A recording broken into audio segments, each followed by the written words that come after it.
Okay, so let's talk about sometimes people think they're doing things that are helpful when they are in fact maybe not helpful.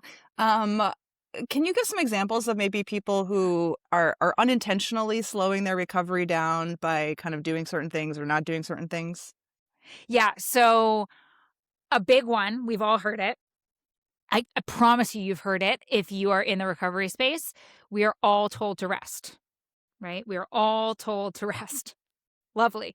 Did you know you can optimize rest? So there is a formula that helps with rest and depending on again kind of what you're looking to achieve. So a lot of times people will lay down. Number one, the big thing now is they'll lay down, they'll scroll on their phone, and they think that it's Mm. rest. Or Mm. they'll lay on the couch and they'll watch Friends for the 15th time. And yes, that can be restorative, but there's a difference between restoration and actual brain recovery rest. And so if you are looking for again one of those low-hanging fruit things when it comes to your rest, 20 minutes, as dark of a room as you could get and or like covering your eyes while breathing rest. Your goal is not necessarily to fall asleep. Your goal is to focus on your breath and just let your body kind of exhale for 20 minutes. That will change the game for you. That is as somebody that is, out in the world working, functioning, if you are a little bit more high functioning and you're trying to figure out why, like what you can do to jumpstart your brain. I say these are my jumper cables, right? Like that is a huge, huge, huge component. A lot of times people lay down for an hour, right? Or they try to take a nap, or they, sit down for 10 minutes. 10 minutes isn't enough. A nap puts your brain back into, REM cycle, REM sleep. Like it starts messing with your circadian rhythm, all of that. It can impact sleep later on. It also starts to have your brain get into repair mode. And when you're halfway through your day and you're trying to lay down to feel better and you're trying to lay down to get through the rest of your day, you're not doing yourself any favors. I'm not by any means saying a 2-hour nap is a bad thing. If you have nothing else to do later on in your day, you have nothing else, like by all means, take the nap. Like really lay down and give yourself time. But that's one of the biggest things people all the time say, "Well, I'm laying down for 30, 45 minutes. Why don't I feel any better?" It's too long. Mm. That's Mm. one of those things. That's why. Um, Also, people tend one of the biggest things that people say is, "Okay, hydrate, add electrolytes." Things like that. Well, they go out and they go onto Amazon and they get electrolyte powder that is packed with sugar. We already had the Mm. glucose conversation, right? When you're spiking your glucose, so you're going to feel better, and then you crash. You come down on the other side of that. So I start my day every single day with a gigantic tall glass of water with lemon and a pinch of salt. That is going to get you way further than the sugar-packed electrolyte packets that you're going to get. So it doesn't need to be beginning of your day, just water with a pinch of salt. That's all you need to really rehydrate, get those electrolytes, or look for electrolyte packets that aren't sugar-based, that are more salt-based. Mhm. Yeah. So, My favorite salt is from Premier Research Labs. It's a mix of Hawaiian pink salt and Himalayan sea salt, and I think it is, like, the best tasting salt on the planet. I love it. It's so good. you can't see me right now if you're listening to this, but I could not be shaking my head more. Yes, yes, it is fantastic. Fantastic. Love it. Um I'm trying to think of any other lower hanging fruit things that, also, again, um, really not setting your day up in a way that, like, has systems and routines. People think, okay, if I push through, if I can do one more thing, then I have to do less tomorrow. Well, that one more thing just set your brain back days in your recovery. And so really setting yourself up to if you have the luxury of stopping when you feel fatigued, even taking that 20-minute break when you feel fatigued will be really, really, really helpful too. Mhm. Um, really, really helpful.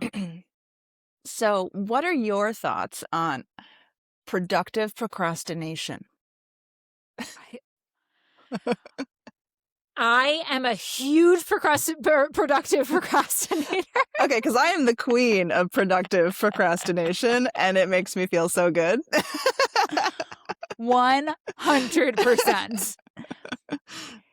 One of the things that I would say we get so in our heads, which is hilarious because we're talking about brain injury recovery, about needing to be productive, right? About needing to feel like we're moving forward and like there's momentum. Mhm, The reality is every day is going to look different, right? And what you need every single day is going to be different. To like, people look at the days where they have zero productivity or they productive procrastinated all day long and whatever, and they were like, oh, I wasted that day. No, a lot of times some days our brains need total and complete rest. That's not you being lazy. I hate that. Oh my goodness gracious. If one more person comes to me and tells me that ChatGPT talks about them being lazy and all of that, I'm going to freak out. No, it's not you being lazy. It's your brain restoring itself, repairing itself. Some days your brain needs repair. Other days your brain's going to help you push forward. But a good productive procrastination time is like I love it. I love it. Yeah, yeah, and sometimes I do recognize, like, okay, I really have to get this thing done, and I know that I'm procrastinating, and Yeah. that's when I say, "Okay, I'm gonna let myself, putter around the house and do all these other things for another hour, and then I'm gonna go sit down and do the thing." 100%. Again, it comes down to give yourself a time limit, right? Like Yeah. it's just like being in that like okay, this stinks mentality.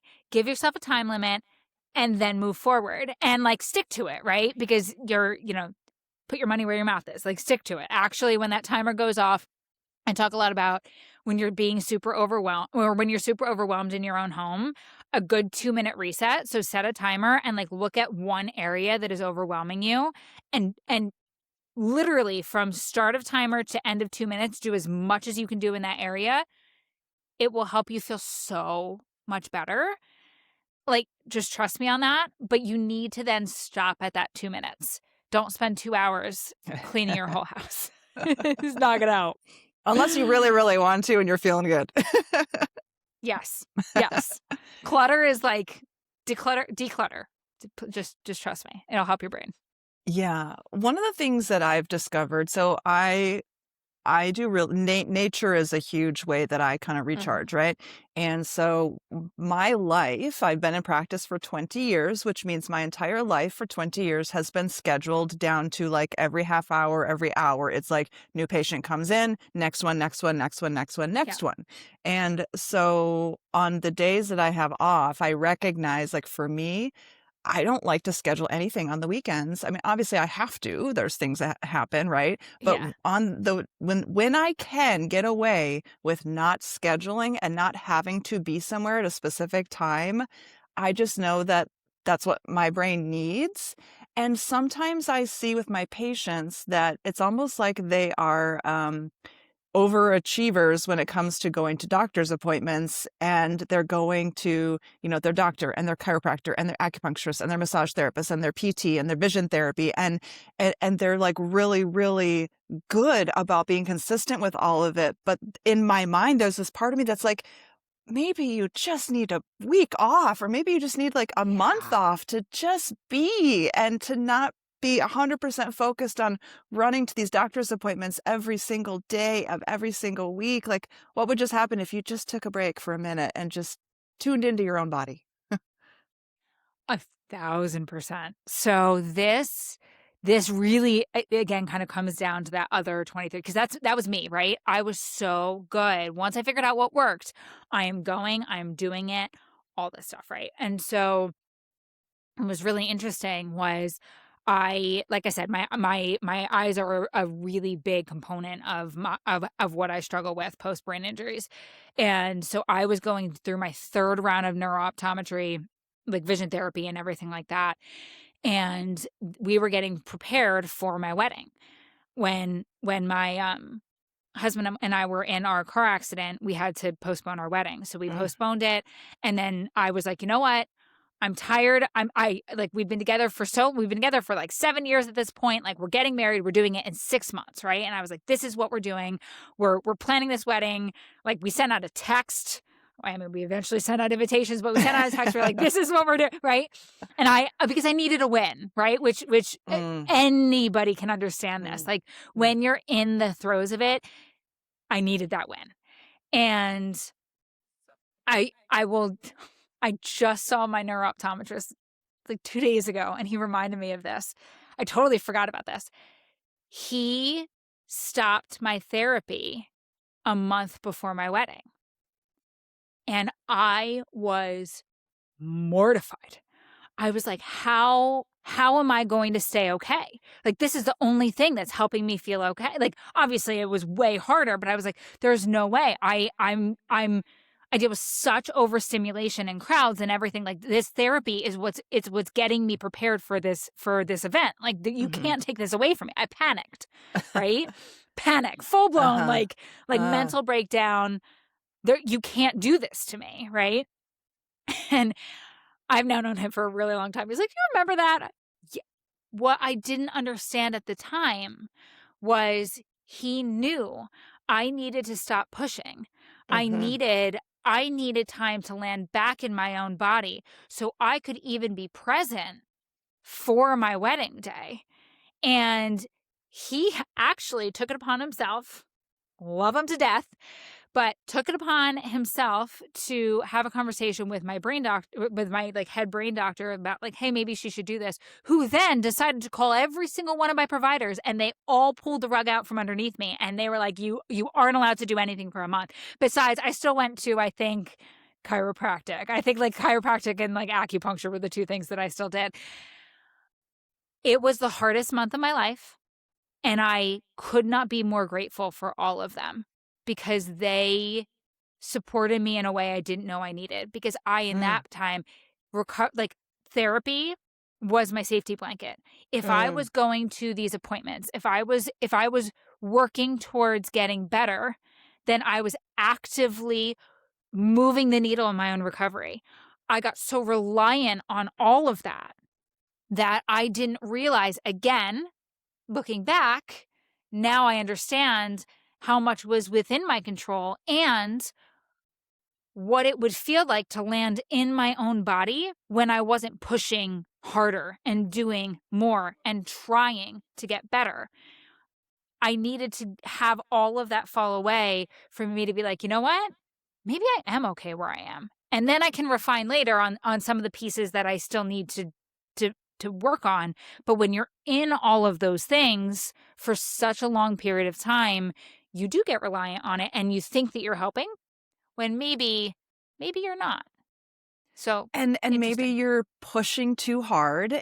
and I think this is such an important conversation because I get it doesn't apply to everybody, but it applies to certain people, and I have Yeah. those people as patients, and I see it, and I think what it also speaks to is, what is happening in the subconscious mind, like you were saying, Yeah. in almost in as a subconscious tape you were playing was, if I'm going to these appointments, that means I'm doing something, and that means that Right. I'm actively working on healing, and that if I do this, then hopefully I heal faster, and as long as I know that I'm doing these things and I know that I'm doing everything I possibly can, and it's that overachiever personality that then Uh-huh. also can backfire because it's stressful going to all those appointments every day. It's stressful when your entire life revolves around all these different appointments. And then you've got all these different people telling you different things, and then you get overwhelmed. And it's like, I see that happen all the time.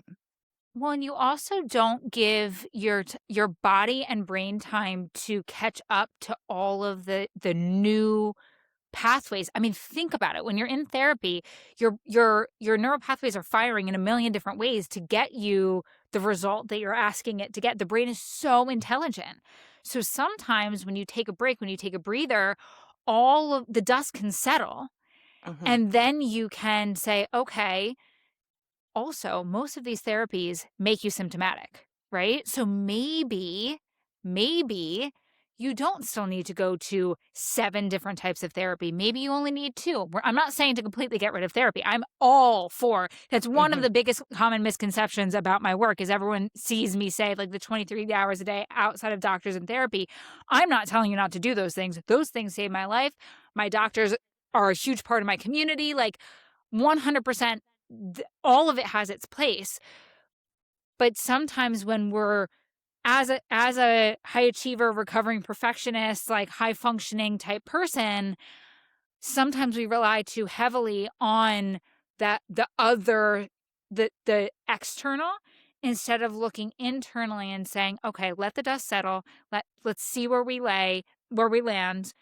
Let's focus on the other things within my 4 walls of my home, and then we can figure out what the plan of action is next. So like you said, that is not for the immediate acute right after injury person. That's for somebody that is a little bit further down the line, but it's a really essential, I think, way of looking at recovery. And I think, again, we're not saying like, hey, just stop everything. But what No. we're saying is sometimes it helps to just take a break from certain things and then Yeah.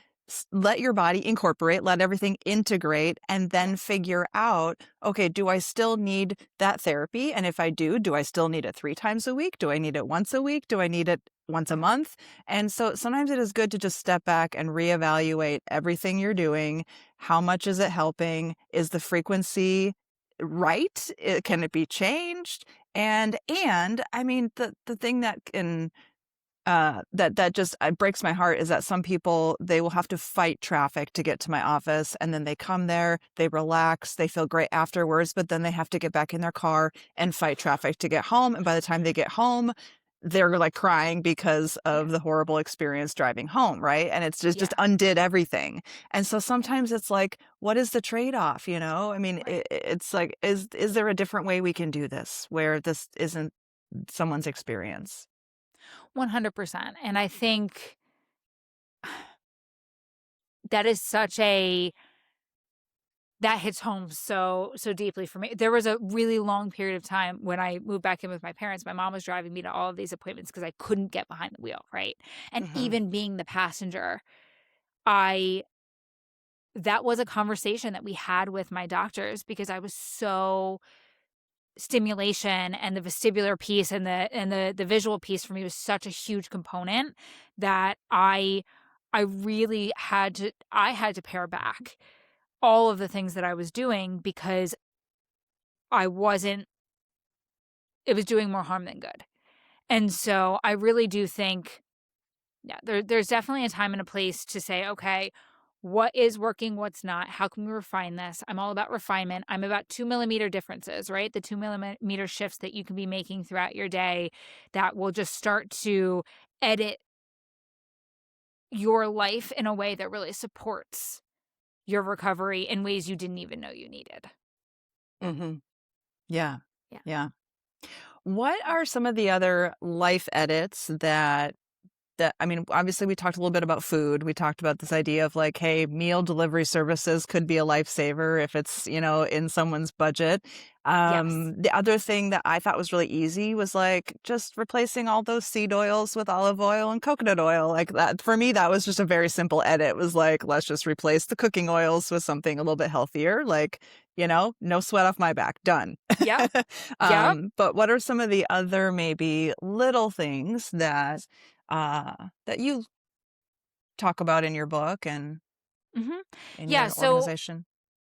I would say you guys have heard me say this phrase, it's like 10 times. The lowest hanging fruit for me are what I call the core 4, which we've talked about a lot already.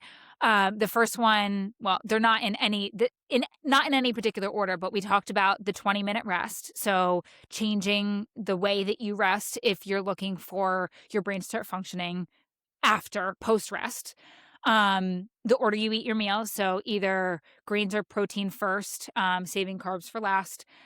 We talked about the lemon water or just water with salt, which is huge. And then the one thing we did not talk about, that I would say is probably one of the bigger changes, and you started touching on nature. Mm.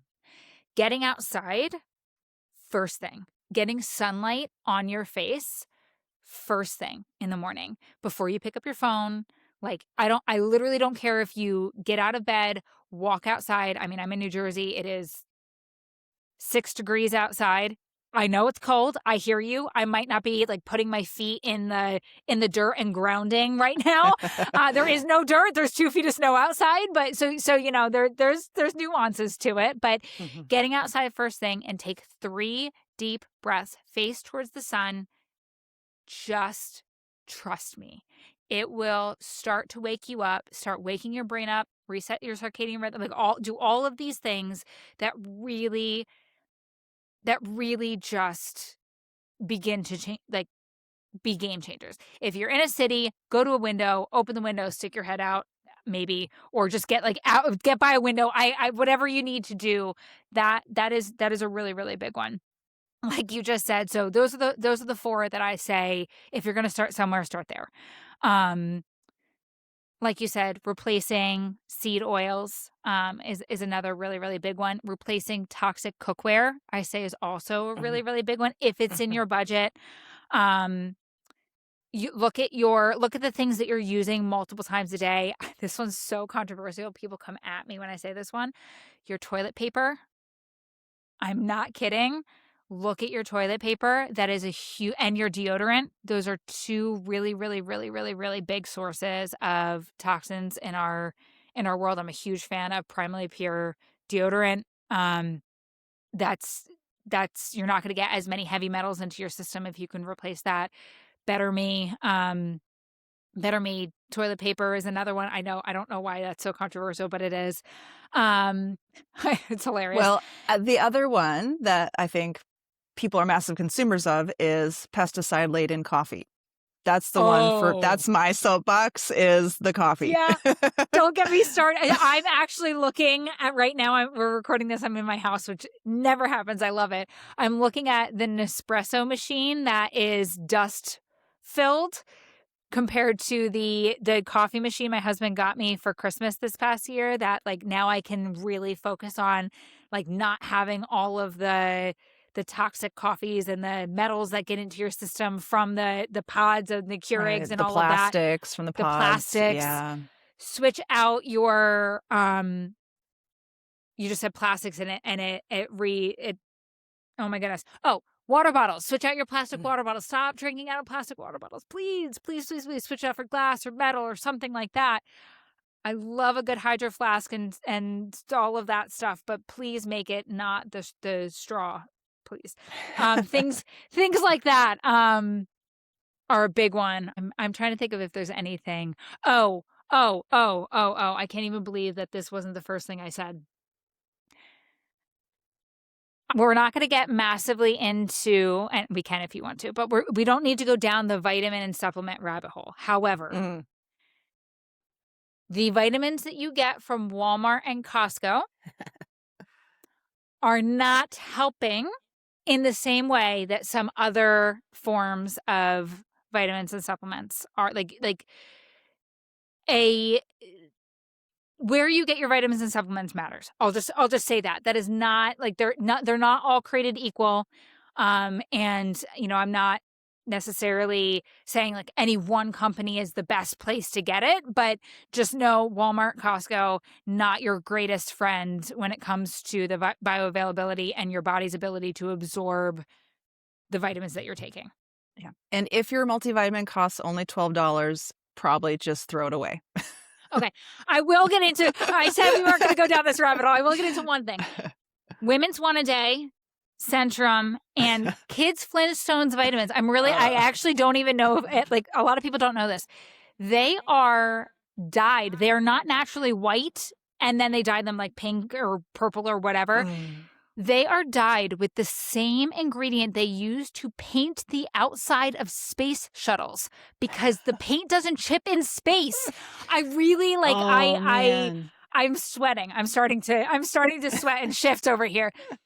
It doesn't chip in space. So why do you think like seriously, Google this if you don't believe me. You can Google Centrum, like the x-ray of somebody that takes Centrum vitamins, and you Mhm. can see the 25 vitamins that are in their body because it's not being broken down and absorbed. Now, I don't know if since that study came out, if Centrum has fixed that. They might have. I'm not necessarily calling out them specifically. That just was the study that You this was can on. though. Yeah. But like, but just understand, like, it's not all created equal. And those specific ones, that one makes me sweat. Yeah. And, I had the great fortune of growing up in a family where my mom was a bit of an anomaly back in the 80s, where she was paying attention to all this stuff. And so I grew up on the fine gold diet, which was like no artificial food colorings, Yeah. no sugar, blah, blah, blah. And I grew up with I started working at a health food store when I was 15. And so from the age of Love it. 15, I understood there was a huge difference in the quality between different brands, and that Yeah. there were some brands that were in the market just to make money off of crap that doesn't do anything, and there's other brands that are really out there and they care about quality and they care about effectiveness, and they're willing to Yep. change their formulas as new research comes out. But those brands are obviously way more expensive. A lot of times Yep. they're maybe only sold to healthcare providers with a Right. license.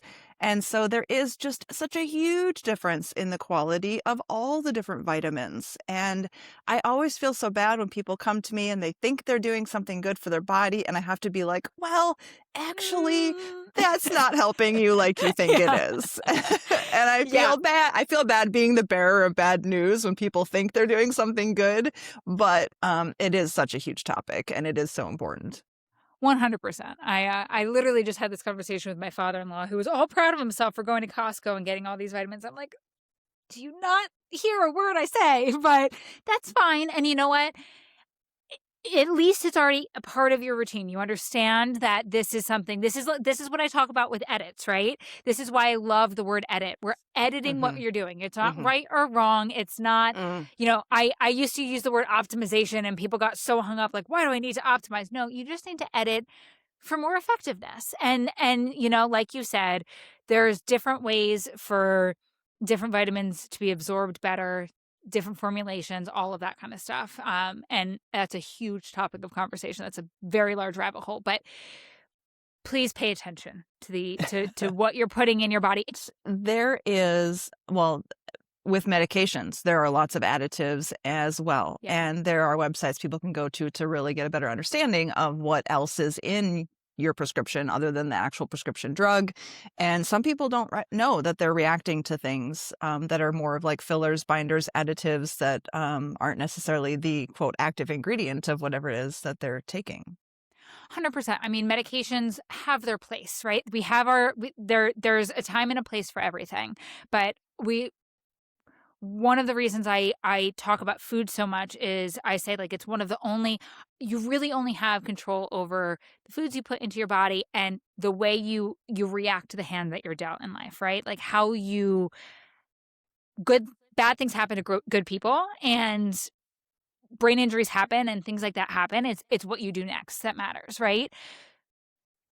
Food is I say as a general overarching thing, because it really comes down to all of the things that you're putting in your body have an impact on the way that your body is going to function. And a lot of times the people that I see that have they really struggle post brain injury, it's because they have so much buildup of additives and heavy metals and toxins and all of these things in their system. So they're starting their glucose, the glue in their brain is just so high because all they're eating is bread and pastas and chips and all of this, which again has its time and place. I'm not saying to not do it, but really look at what is within your control and decide where you're going to start and start taking it off one by one. And I promise you, your Mhm. life is going to get so much better.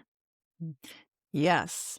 So tell us a little bit more about your brain edit community. What does that look like? Yeah. And yeah, tell us kind of all the things that you are currently doing. You've got your own podcast.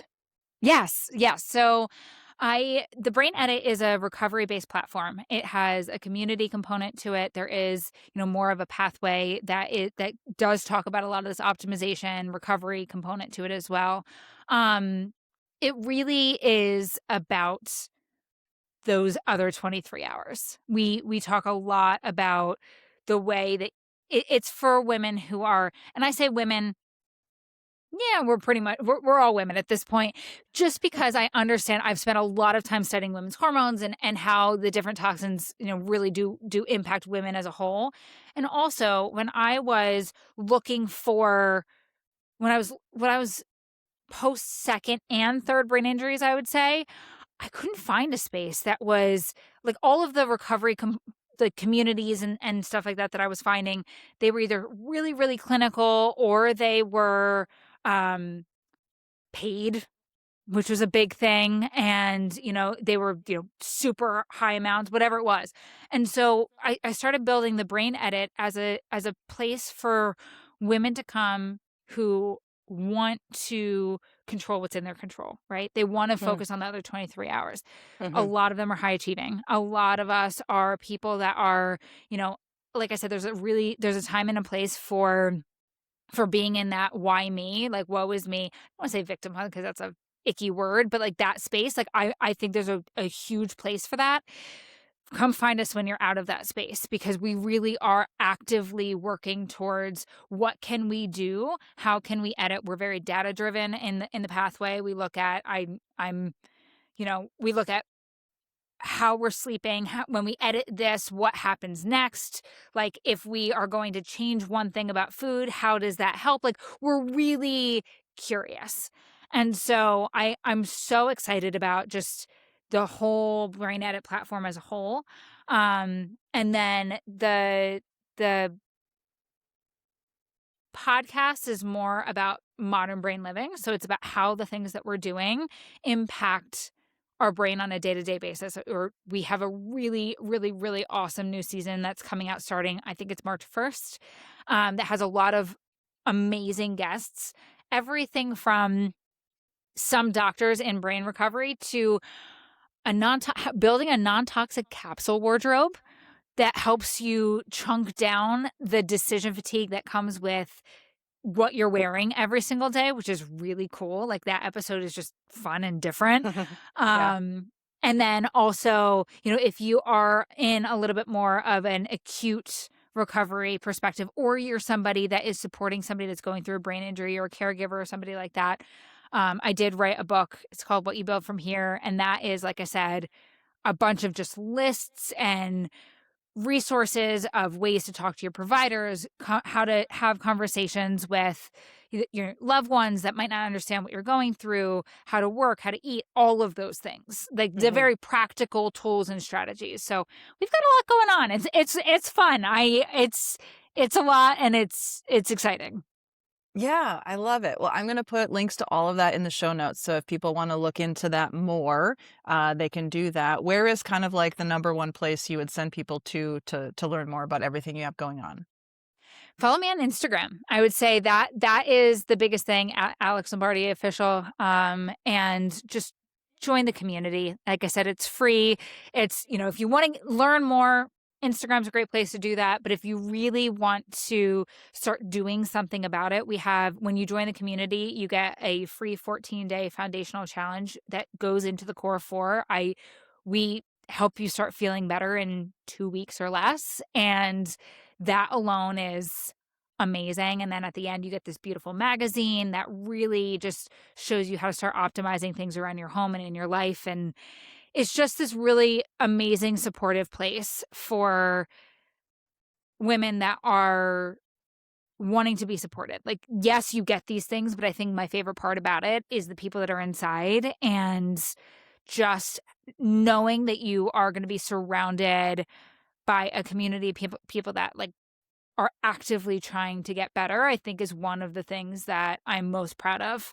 Um, for the whole Brain Edit is just the women that are inside. They're amazing people doing really, really amazing things in life, and um, a place where high achieving people can come and just be high achieving with brain injuries together. Like, that's really cool.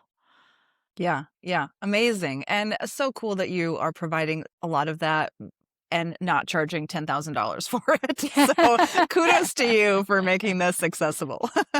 Well, I like I said, there's a time and place for everything, and Yeah. I really that was one of the things that I was looking for when I was in like the most immediate stages after my recovery was I wanted a place to be around people that got it, and I couldn't find it unless it was paid. And there's nothing wrong with, like, with there's paid components inside of the community. I Mhm. will not lie. The you're gonna have to buy the book on Amazon. It's $10. I'm sorry. Like, there are things that, do cost money, but I wanted there to be the lowest barrier of entry possible to Mhm. actually getting you results and to helping surround you with people that do understand and that are actively trying to get better. I just found that when I found my people, my life changed, because it wasn't that the people that I surrounded myself with in my day-to-day life didn't have empathy and didn't try to understand. It's just, until you've gone through it, it's really difficult to explain to somebody what it's like to be inside your own head.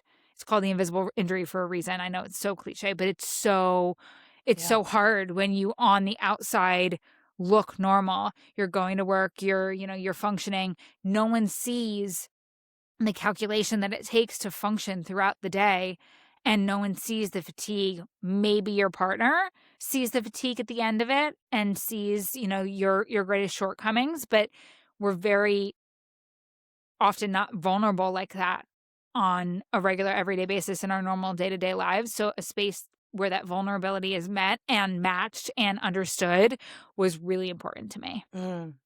Amazing. Well, thank you so much for everything you're doing in the world and for coming on the show and sharing all this amazing information. This has been great. It's been so fun. Thank you so much for having me.